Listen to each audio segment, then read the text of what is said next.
Hello, my name is Paul Weston, and I am a racist. I know I'm a racist because I'm told I'm a racist by a great deal of people. The hard left think I'm a racist, the Labour Party thinks I'm a racist, Conservatives think I'm a racist, Liberal Democrats think I'm a racist, the BBC thinks I'm a racist, so I must therefore be a racist.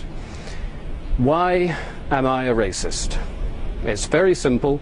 I wish to preserve the culture of my country. I wish to preserve the people of my country. And in doing so, that makes me a designated racist in today's society. Now, this is something that's been moved by the left. The goalposts have been moved by the left a considerable distance on this. In order to be termed a racist 30 or 40 years ago, you had to actively dislike foreign people. Now, I don't dislike foreign people. What I do like, what I love, is my country, my culture, and my people. And I see that under a terrible threat at the moment. Britain is a very small country that's opened its doors to the mass immigrants of the third world, and we are simply being overwhelmed. Our schools can't cope, our hospitals can't cope. Very little can cope anymore. Our welfare system is on the verge of buckling as well. So if I want to defend what I grew up in, what I was born into, my country, my British culture, my heritage and my history, I am apparently, according to absolutely everybody today, a racist. But I don't think that's the case.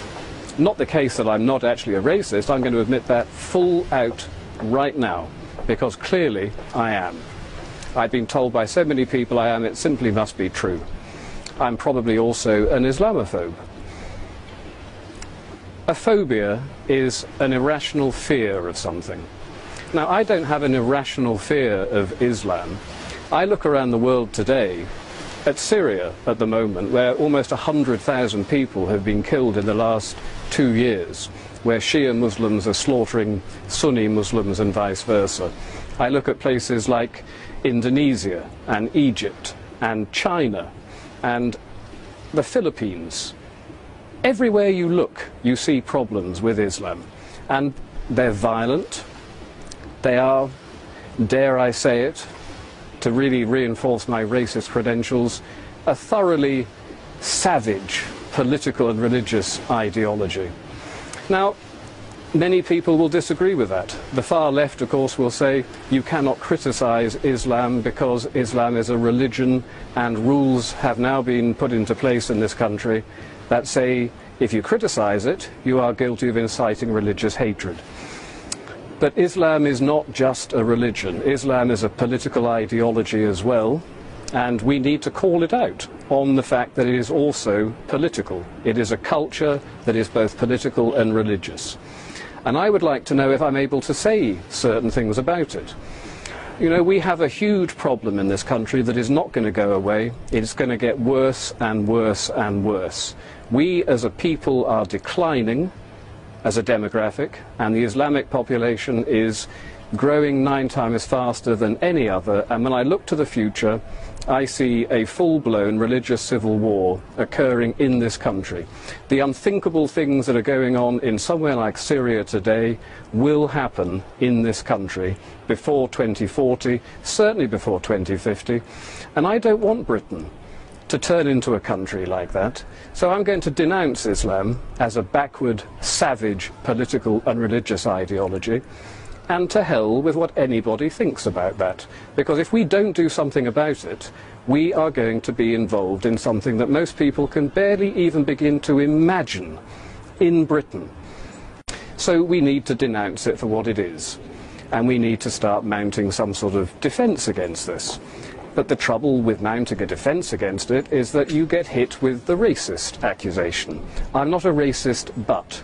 Well, here's the thing. I am a racist. If I want to avoid a civil war happening in my country, I am prepared to accept being called a racist. And you should be prepared to accept being called a racist as well.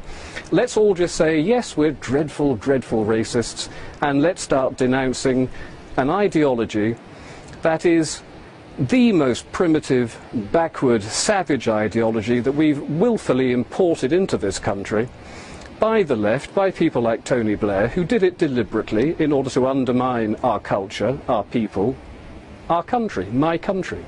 They did it deliberately. And then they said, you're not allowed to actually argue with us about this. Well, I'm arguing with you about this, Mr. Blair, and I'll tell you something. You denounced, you repealed the treason law shortly after you came into power. I think you committed treason, Mr. Blair.